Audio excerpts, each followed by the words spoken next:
जी हाँ दोस्तों, स्वागत है आप सभी का आज के क्लासेस में। आज मैं आप लोगों को कक्षा 10 के भूगोल के चैप्टर नंबर 1 पढ़ाऊंगा, जिसका नाम है संसाधन और विकास।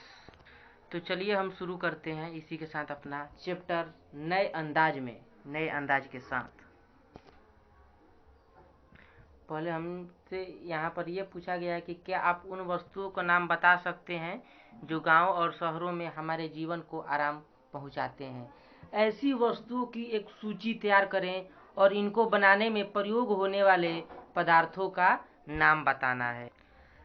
हमारे पर्यावरण में उपलब्ध प्रत्येक वस्तु जो हमारी आवश्यकताओं को पूरा करने में प्रयुक्त की जा सकती है, उसको हम संसाधन कहते हैं। और जिसको बनाने के लिए प्रौद्योगिकी उपलब्ध हो, जो आर्थिक रूप से संभाव्य और सांस्कृतिक रूप से मान्य हो, एक संसाधन कहलाता है हमारे पर्यावरण में उपलब्ध वस्तुएं। तो देखिए आप लोग को समझाते हैं। जैसे कोई कृषि से निकला हुआ, जैसे गन्ना हो गया, तो गन्ना से हम क्या क्या बनाते हैं। गन्ना से हम ईख बनाते हैं, खांडसारी बनाते हैं, चीनी।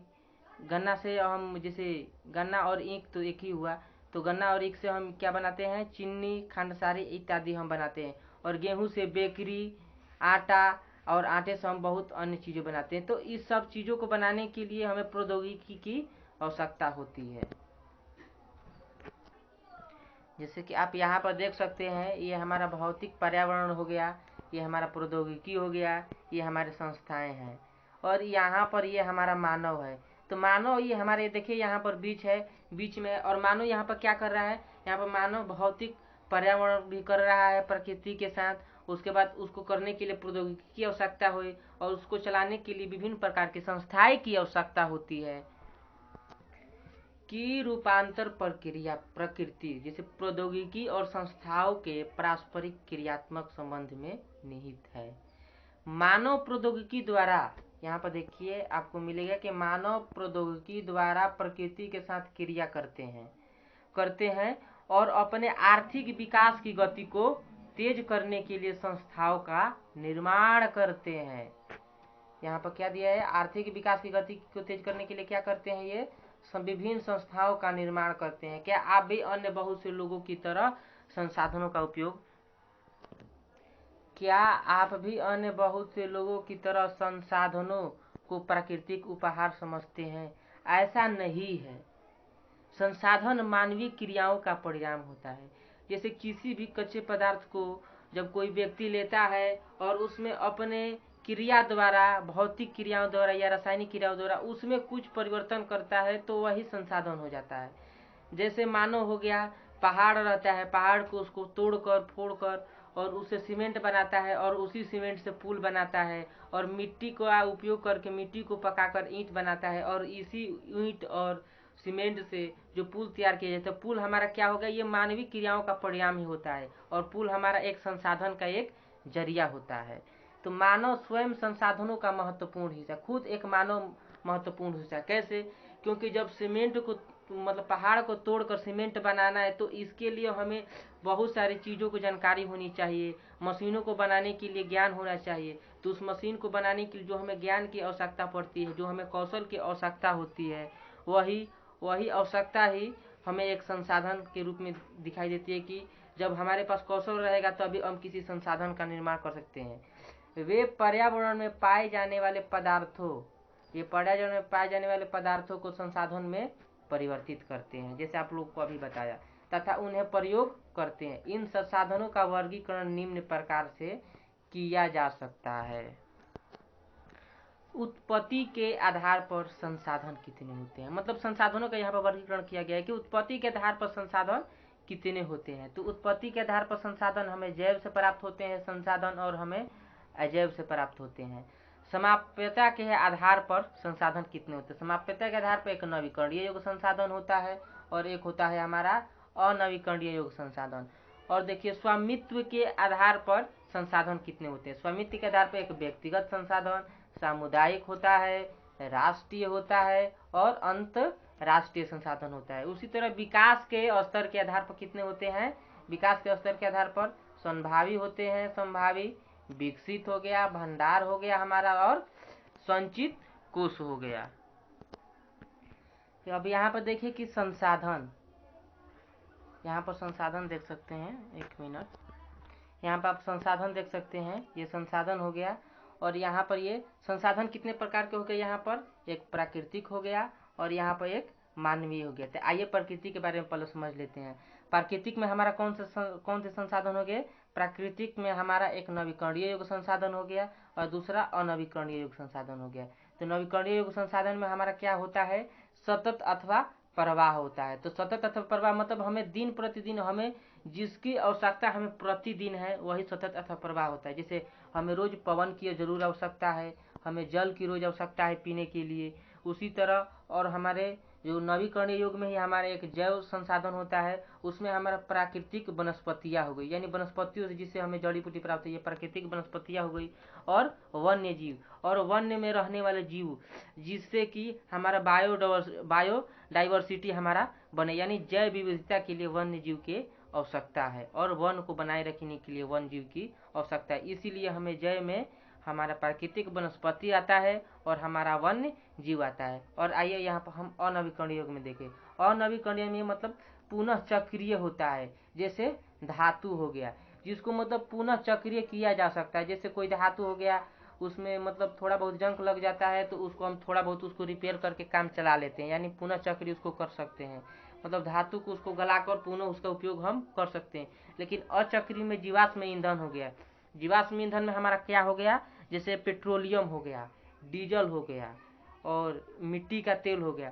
तो ये सब क्या हुआ? इसका मतलब एक बार हम इसको यूटिलाइज कर लिए तो उसके बाद उसको हम ये नहीं कर सकते हैं, उसको हम दोबारा ये उपयोग में नहीं ला सकते, क्योंकि तो नष्ट हो जाता है एक बार उपयोग करने। तो ये संसाधनों का ये हमारा ये वर्गीकरण था।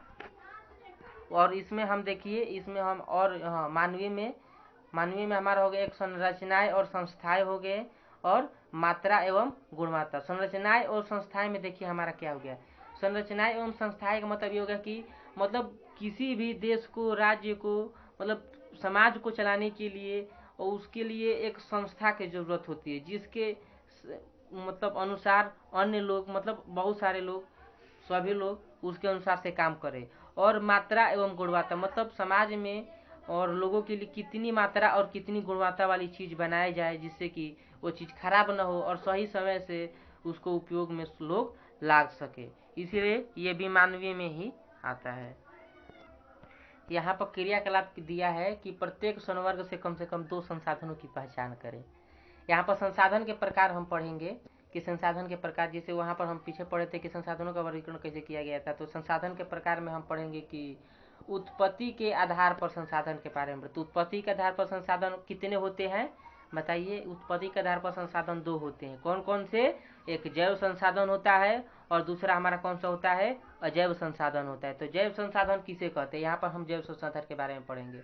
जैव संसाधन, इन संसाधनों की प्राप्ति जीव मंडल से होती है। जैव संसाधन की प्राप्ति कहाँ से होती है? इसको अंडरलाइन कर लीजिए, जीव मंडल से होती है और इनमें जीवन व्याप्त होता है, इसमें जीवन होता है।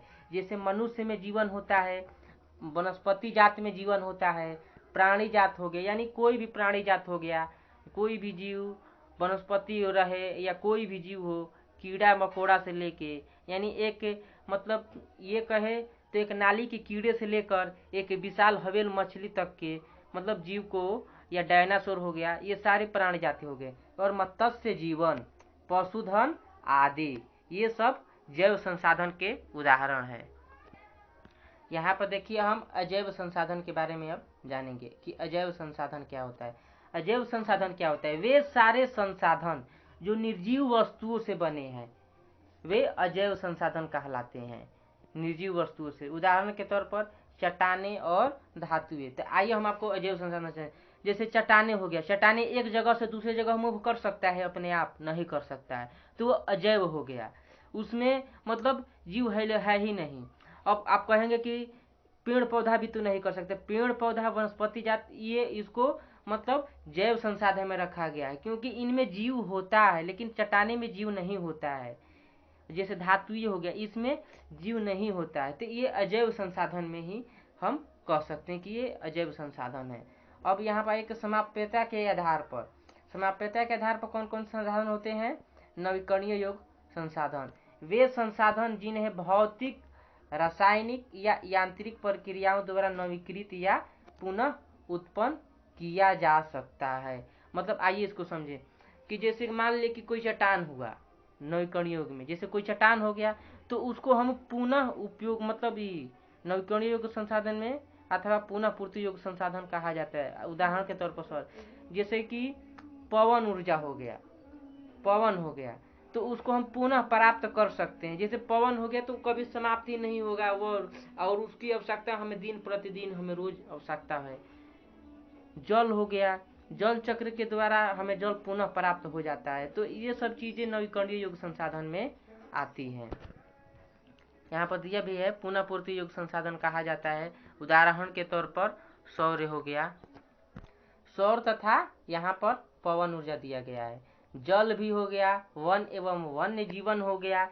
इन संसाधनों को सतत अथवा प्रवाह संसाधन में विभाजित किया गया है। किस संसाधन में विभाजित किया गया है? सतत अथवा प्रवाह संसाधन में इसको विभाजित किया गया है। यहाँ पर देखिए अनवीकरणीय योग संसाधन। अनवीकरणीय योग संसाधन कौन कौन से हैं? इन संसाधनों का विकास एक लंबे भूवैज्ञानिक अंतराल में होता है। अनवीकरणीय योग संसाधन का विकास कैसे होता है? एक लंबे भूवैज्ञानिक अंतराल में होता है। खनिज और जीवाश्म ईंधन इस प्रकार के संसाधनों के उदाहरण हैं। इनके बनने में लाखों वर्ष लग जाते हैं। इनमें से कुछ संसाधन जैसे धातुएं पुनः चक्रीय और कुछ संसाधन, जीवाश्म ईंधन कौन सा संसाधन होता है? अचक्रीय होता है। जीवाश्म ईंधन कैसा होता है? यह अचक्रीय होता है। वह एक बार के प्रयोग के साथ ही खत्म हो जाए। जैसे जीवाश्म ईंधन में क्या हो गया? हमारा पेट्रोलियम हो गया, डीजल हो गया। ये सब चीजें जब एक बार हम उपयोग करते हैं तो वह समाप्त हो जाता है, फिर दोबारा उसको हम उपयोग में नहीं कर ला सकते हैं। स्वामित्व के आधार पर संसाधन के बारे में जानेंगे। स्वामित्व के आधार पर संसाधन क्या होते हैं? स्वामित्व के आधार पर एक हमारा व्यक्तिगत संसाधन होता है। संसाधन निजी व्यक्तियों के स्वामित्व में भी होते हैं। संसाधन क्या होते हैं? मतलब खुद के निजी व्यक्तियों के स्वामित्व में भी संसाधन है। जैसे हमारे पास बाइक है तो खुद का हमारा बाइक है, तो ये भी बाइक हमारा पास, हमारे लिए क्या हो गया? संसाधन हो गया। कहीं आने जाने के लिए ये हमारा एक संसाधन हो गया। उसी पर दिया गया है यहाँ पर, बहुत से किसानों के पास सरकार द्वारा आवंटित भूमि होती है जिसके बदले में वे सरकार को लगान चुकाते हैं। गांव में बहुत से लोग भूमि के स्वामी लगान चुकाते हैं। गांव में बहुत से लोग भूमि के स्वामी भी होते हैं और बहुत से लोग भूमिहीन भी होते हैं। किसी भी गांव में भूमिहीन लोग होते हैं। शहरों में लोग भूखंड, घरों व अन्य जायदाद के मालिक होते हैं। बाग, चारागाह, तालाब और कुओं का जल आदि संसाधनों के निजी स्वामित्व के कुछ उदाहरण होते हैं। जैसे बहुत सारे शहरों में ऐसे लोग मिल जाएंगे जिनका खुद अपना बाग है, खुद का चारागाह है, तालाब है, कुआं है, मतलब जल के लिए कुआं है। ये सब निजी स्वामित्व के लिए लोग, बहुत सारे लोग शहरों में अपना खुद रखे हैं। अपने परिवार के संसाधनों की एक सूची तैयार कीजिए। ये आपसे बोल रहा है कि आप अपने परिवार के संसाधन की सूची तैयार कर सकते हैं कि आपके परिवार में कौन कौन सा चीज संसाधन के रूप में, मतलब दैनिक क्रियाओं के लिए कौन कौन से संसाधन का आप उपयोग करते हैं, उसकी आप सूची बना सकते हैं। सामुदायिक स्वामित्व वाले संसाधन क्या होते हैं? आइए उसके बारे में जानते हैं। ये संसाधन समुदाय के सभी सदस्यों को उपलब्ध होते हैं। जैसे गांव की शामिलात भूमि हो गया। गांव के शामिलात भूमि में क्या क्या आ गया? शामिलात के भूमि के मतलब गांव के शामिलात भूमि में हमारा चारण भूमि आ गया, जहाँ पर गाय भैंस को चराया जाता है, जिसको चारागाह भी बोला जाता है। शमशान भूमि हो गया, यानी जहाँ पर मतलब लोगों का दाह संस्कार ये सब करने के लिए, दफनाने के लिए वहाँ पर एक शमशान भूमि हो गया, जहाँ पर लोगों को मतलब प्रवाह किया जाता है। तालाब हो गया, तालाब की व्यवस्था इत्यादि अन्य चीजों उपलब्ध कराया जाता है। ग्रामीण क्षेत्रों में उस गांव के ग्राम पंचायत के प्रधान द्वारा उसको मतलब पहुंचाया जाता है लोगों तक। और नगरीय क्षेत्रों के सार्वजनिक पार्क यानी पिकनिक स्थल और खेल के मैदान वहाँ रहने वाले सभी लोगों के लिए उपलब्ध होते हैं। वो उसी तरह शहरी क्षेत्र में क्या हो गया, शहरी क्षेत्र में सार्वजनिक पार्क होते हैं लोगों की, मतलब सार्वजनिक पार्क सरकार द्वारा सबके लिए बनाया जाता है। पिकनिक स्थल बनाए जहाँ पर सभी लोग अपने मतलब मस्ती के लिए यानी अन्य चीज़ों के लिए वहाँ पर लोग अपना पिकनिक मना सकते हैं, उत्सव मना सकते हैं। स्थल हो गया, मतलब पिकनिक स्थल हो गया, खेल के मैदान हो गया, वहाँ रहने वाले सभी लोगों के लिए उपलब्ध होते हैं। ये खासकर शहरी क्षेत्रों में अधिक देखा जाता है। आइए यहाँ पर हम राष्ट्रीय संसाधन के बारे में हम यहाँ पर जानते हैं कि राष्ट्रीय संसाधन क्या होता है। राष्ट्रीय संसाधन में हमारा तकनीकी तौर पर देश में पाए जाने वाले सारे संसाधन राष्ट्रीय होते हैं। यानी जितने भी संसाधन तकनीकी तौर पर हमारे देश में पाए जाते हैं सारे संसाधन राष्ट्रीय संसाधन होते हैं, चाहे वो संसाधन हमारा खुद क्यों न हो। वो जो संसाधन जो हमारा खुद है वो भी मतलब राष्ट्रीय संसाधन में आता है। अब कैसे आता है आइए आपको मैं समझाता हूँ। जैसे कि मान ली कि हमारा सड़क के किनारे कुछ भूमि है और सरकार को सड़क चौड़ी करने के लिए और भूमि की आवश्यकता है, तो सरकार हमें कुछ मुआवजा देगी हमारे भूमि की कि आप ये अपने भूमि का पैसा लीजिए और सड़क चौड़ी करना है, और सड़क चौड़ी करने के लिए अपना भूमि हमें आप दे दीजिए। अगर हम अपना भूमि नहीं देते हैं तो सरकार उसे जबरन छीन लेती है। कहीं कहीं पर यह भी देखा जाता है कि सड़क के किनारे जो घर बनता है लोगों का, वहाँ पर बना हुआ घर भी सरकार तोड़वा देती है सड़क को चौड़ी करने के लिए। तो ये सब चीज़ें भी मतलब देखने को मिलता है। जैसे यहाँ पर देखा है, देश की सरकार को कानूनी अधिकार है कि वह व्यक्तिगत संसाधन को भी, यानी व्यक्तिगत मतलब जो आपके खुद संसाधन है उसको भी जैसे आम जनता के हित में अधिग्रहित कर सकती है। आम जनता मतलब सबके लिए अधिग्रहित कर सकती है। समाज में रहने वाले यानी उसके आसपास रहने वाले सबके लिए वह अधिग्रहित कर सकती है कि इस संसाधन का उपयोग सभी लोग कर सकते हैं, क्योंकि यह एक सामुदायिक संसाधन के रूप में सरकार ने उस व्यक्ति से उस सामान के लिए अधिग्रहित कर लिया है। आपने देखा होगा कि सड़कें, नहरें और रेल लाइनें व्यक्तिगत स्वामित्व वाले खेतों में बनी हुई, जो मैंने आपको अभी बताया। सड़क, रेल लाइन, नहर इत्यादि सरकार द्वारा बनाया जाता है। शहरी विकास प्राधिकरण को सरकार ने भूमि अधिग्रहण का अधिकार दिया हुआ है। सारे खनिज पदार्थ, जल संसाधन, वन हो गया, वन्य जीवन हो गया, राजनीतिक सीमाओं के अंदर सारी भूमि और 12 समुद्री मील का मतलब कितना हो गया कि 22.2 हमारा 2 किलोमीटर। आप इस डेटा को याद कर लीजिए कि 12 समुद्री मील बराबर 22.2, यानी 12 मील बराबर 22.2 किलोमीटर होता है तक महासागरीय क्षेत्र मतलब भूभागीय समुद्र हो गया। यानी वह इसमें पाए जाने वाले संसाधन राष्ट्र की संपदा होती है। जैसे कि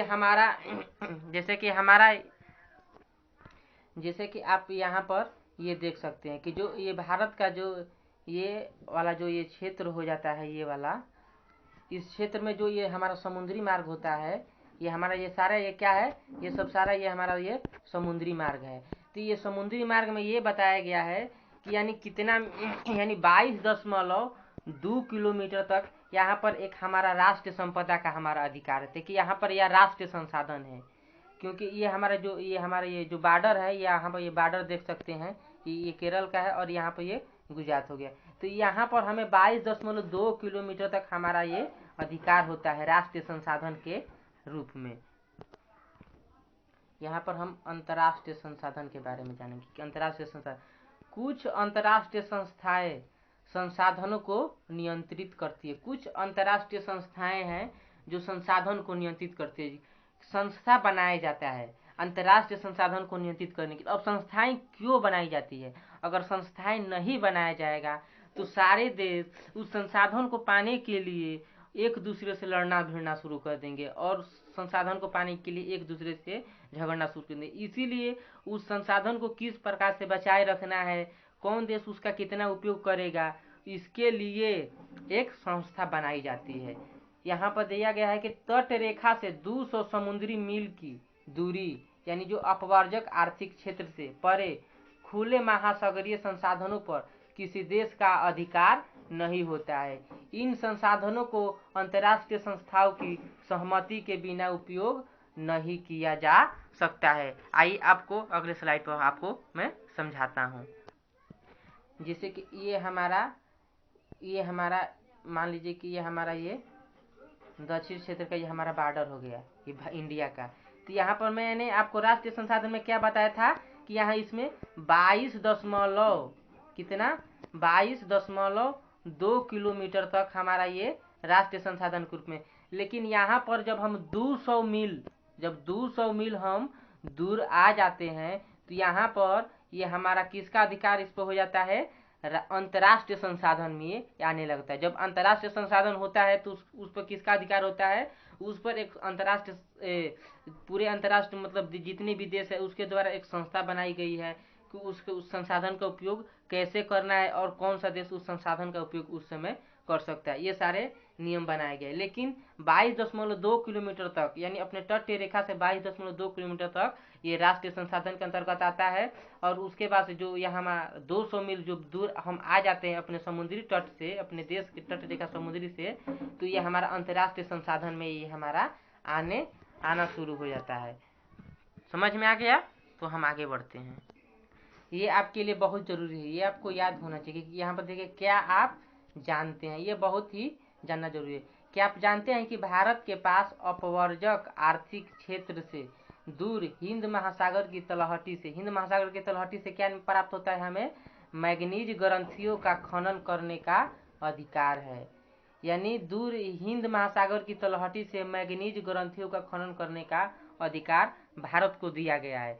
कुछ अन्य अंतर्राष्ट्रीय संसाधनों की पहचान करें, हमें आगे पहचान करना है। विकास के स्तर के आधार पर हम संसाधन को समझें। विकास के स्तर के आधार पर संसाधन कौन कौन से होते हैं? एक संभावी संसाधन होता है। यह वे संसाधन है जो किसी प्रदेश में विद्यमान होते हैं, परंतु इनका प्रयोग नहीं किया गया है, अभी तक उसका प्रयोग नहीं किया गया। उदाहरण के तौर पर भारत के पश्चिमी भाग विशेषकर राजस्थान और गुजरात में पवन और सौर ऊर्जा संसाधनों की अपार संभावना है, परंतु इनका सही ढंग से विकास नहीं हुआ है। आइए हम आपको समझाते हैं संभावित संसाधन में। जैसे कि राजस्थान में मतलब जो लू होता है बहुत काफी तेज चलती है और गुजरात में भी काफी तेज हवाएं चलती है। तो उस हवा का उपयोग करके हम पवन चक्की द्वारा उससे हम मतलब बिजली प्राप्त कर सकते हैं। तो मतलब उस ये एक राज्य में होता है संभावित संसाधन, तो उसका पूर्ण रूप से हम लोग इस्तेमाल नहीं कर पाते हैं। पूर्ण रूप से हम पवन ऊर्जा के रूप में और सौर ऊर्जा के रूप में उस संसाधन का उपयोग हम नहीं कर पाते हैं। वही हमारा संभावित संसाधन का ये हमारा एक उदाहरण हो गया। विकसित संसाधन के बारे में समझेंगे। विकसित संसाधन क्या होता है? वे संसाधन जिनका सर्वेक्षण किया जा चुका है और उनके उपयोग की गुणवत्ता और मात्रा निर्धारित की जा चुकी है, विकसित संसाधन कहलाते हैं। संसाधनों का विकास प्रौद्योगिकी और उनकी संभाव्यता के स्तर पर निर्भर करता है। संसाधन का विकास किस पे निर्भर करता है? उसकी प्रौद्योगिकी और उनकी संभाव्यता के स्तर पर निर्भर करता है। आइए आपको समझाते हैं। जैसे मान लीजिए कि हमारे खेत में से तो मतलब उच्च गुणवत्ता वाली कपास तो मिला, लेकिन उच्च गुणवत्ता वाली कपास से मतलब हम धागे बना लेते हैं, लेकिन उस धागे के इस्तेमाल को हम करने के लिए हमें अच्छे से अच्छे मिलों की आवश्यकता पड़ती है जिससे कि हम कपड़े बना ले। लेकिन हमारे देश में कपड़े बनाने के लिए उच्च गुणवत्ता वाली मशीन नहीं है, जिसके कारण हम कपास का तो बढ़िया से इस्तेमाल कर मतलब उपयोग तो मतलब हम उत्पादन तो करते हैं, लेकिन हम कपड़ा नहीं बना पाते हैं उच्च गुणवत्ता वाली। ये हो गया। जैसे मान लीजिए कि और अन्य मतलब चीजें भी हैं जो हमारे देश में संसाधन मतलब वो चीजें हैं, लेकिन उस चीजों को इस्तेमाल करने के लिए हमारे पास प्रौद्योगिकी नहीं है, हमारे पास कौशल नहीं है कि हम उस चीजों का इस्तेमाल कर सकते हैं। तो एक मतलब विकसित संसाधन में ये हो गया कि जो मतलब संसाधनों का विकास प्रौद्योगिकी और उनके संभाव्यता के स्तर पर निर्भर करता है। और संसाधन का इस्तेमाल करने के लिए हमें अन्य संसाधनों की आवश्यकता पड़ती है। अगर वह संसाधन रहता है तभी जिस संसाधन का हमें मतलब उपयोग करना है उस संसाधन का हम उपयोग कर सकते हैं। इसीलिए हमें विकसित संसाधन में हमें प्रौद्योगिकी और संभाव्यता संसाधन की हमें जरूरत होती है। यहाँ पे देखिए भंडार, पर्यावरण में उपलब्ध वे पदार्थ जो मानव की आवश्यकताओं की पूर्ति कर सकते हैं, परंतु उपयोग प्रौद्योगिकी के अभाव में उसकी पहुंच से बाहर है। मतलब उसका उपयोग तो हम कर सकते हैं, लेकिन हमारे पास उच्च गुणवत्ता वाले मशीन नहीं होने के कारण, प्रौद्योगिकी नहीं होने के कारण हम उस चीजों का इस्तेमाल नहीं कर सकते हैं। यहाँ पर दिया गया कि भंडार में शामिल है, उदाहरण के लिए जल, दो गैसों हाइड्रोजन और ऑक्सीजन का यौगिक है। हाइड्रोजन ऊर्जा का मुख्य स्रोत बन सकता है, परंतु इस उद्देश्य से इसका प्रयोग करने के लिए हमारे पास उन्नत तकनीकी ज्ञान नहीं है। जैसे पानी तो हमारे पास है, तो पानी से हाइड्रोजन और ऑक्सीजन को अलग कर और हमें हाइड्रोजन प्राप्त हो गया, तो उस हाइड्रोजन को प्राप्त करके हमारे पास उतना तकनीकी ज्ञान नहीं है कि उस हाइड्रोजन से हम ऊर्जा प्राप्त कर सके। क्योंकि मतलब ऊर्जा प्राप्त करने मतलब हाइड्रोजन एक ऊर्जा का स्रोत बन सकता है, लेकिन हाइड्रोजन प्राप्त करने के लिए हमारे पास तकनीकी ज्ञान ही नहीं है जिससे कि हम उस हाइड्रोजन का इस्तेमाल अन्य ऊर्जा के स्रोत में कर सके। जैसे हम अन्य चीज, जैसे आपको मैंने पिछले अभी कुछ समय पहले ही आपको बताया था कि कपड़े के बारे में, कि जैसे हमारे पास उच्च मतलब कपास तो अधिक मात्रा में उत्पादन होता है और धागे भी बनाया जाता है बढ़िया से बढ़िया मात्रा में, और लेकिन हमारे पास मशीन अच्छी गुणवत्ता वाली नहीं होने के कारण हम उसका इस्तेमाल नहीं कर पाते हैं। उस कपास का हम अच्छे से अच्छे तरीके से इस्तेमाल नहीं कर पाते। तो ये हो गया कि मतलब तकनीकी ज्ञान हो गया और प्रौद्योगिकी का न होना, ये भी एक मतलब ये हो गया। और अन्य चीजें भी हैं, आपको आगे बताया जाएगा। आज के लिए इतने ही। Thank you. Please subscribe my channel. अगर आपको वीडियो अच्छा लगे तो आप मेरे चैनल को ज़रूर सब्सक्राइब कर दें और बेल आइकन को दबाना न भूलें, और हमें ऐसे ही प्यार देते रहें और हमारे वीडियो को लाइक करते रहें और शेयर करते रहें। धन्यवाद।